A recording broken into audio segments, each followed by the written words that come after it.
Hello, for today kita akan pergi ke walleye trip fishing by boat. So, semua orang dah ready ke nak tengok video kita kali ni?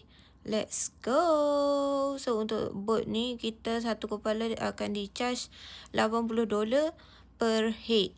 Okay, jadinya dia punya rules adalah satu orang limit bag adalah 6 ekor ikan walleye. So ni Apik dia dah dapat second strike. Tadi first strike, ni second strike. Kira lepas dia, lepas dia. Dia tapau hari ni. Tapi macam-macam lah dia dapat. Dia dapat walleye, dia dapat fish head.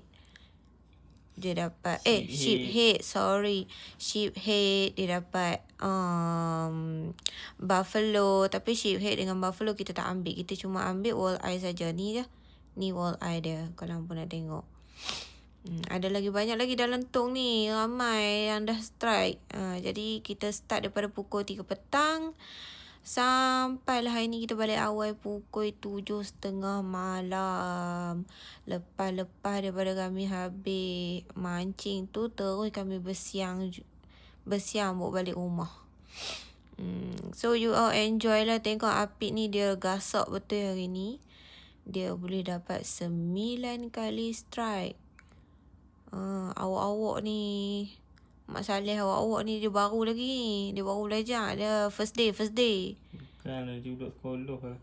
Tapi dia kata tadi dia first day. Memang tapi dia budak sekolah. Dia cuti sekolah. Tak payah buat voice over lah macam ni. Kita buat voice over, dia menjawab. Kita buat, dia menjawab. Okay. Kita buat, dia menjawab. Ni dia hasil keseluruhan. Aku tak mau pada ambil pi. Berkelai lah dalam ni. Yang tu sajalah untuk hari ni. Meluat. Orang nak bercakap, dia nak bercakap. Orang bercakap, dia bercakap. Melawan pula tu. Luku kepala lagi. Enjoy. Alhamdulillah. Itu sajalah untuk kali ni. Bye.